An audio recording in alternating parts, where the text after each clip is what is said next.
นี่เนาะทุกคนเนาะมาเห็นปองนี่งามทุกคนเลยนี่เนาะ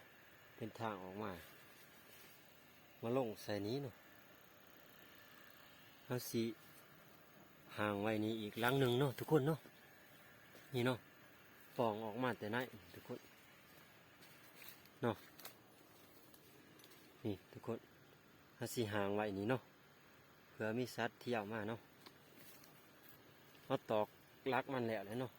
เอาสีเห็ดโตมันไหวเด้อทุกคนมือนาเขาจังสีเอาเสือกมาใส่เนาะเพราะว่าเขาบริถือเสือกมา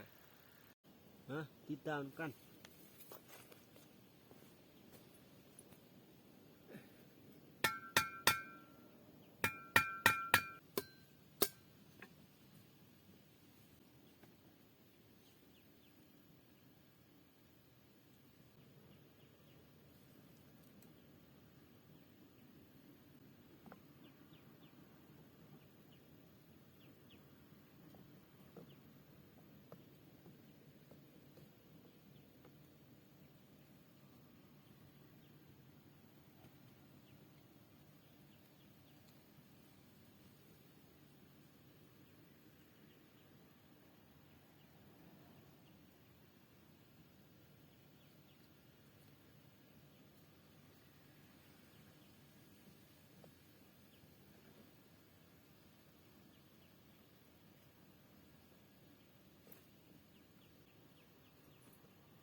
ใส่หมอนเด้อ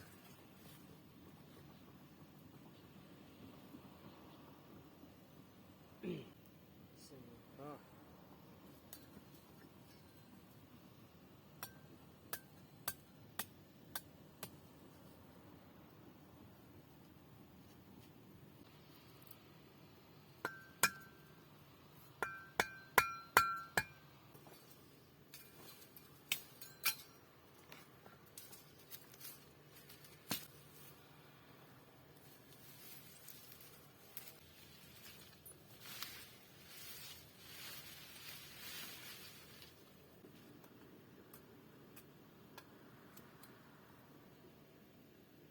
นี่เนาะทุกคนเนาะหางเห็ดโตมันไหวแล้วเนาะทุกคนเนาะนี่เนาะมือนาฮะจังสีมาใส่เสือกเด้อทุกคนเด้อนี่เนาะนี่คัดมันเนาะเอาสิเอาไม้ตัวนี้เลยเห็ดคัดมัน แล้วเนาะทุกคนเนาะพบพอกันใหม่คลิปหน้าเด้อหมู่เพิ่น FC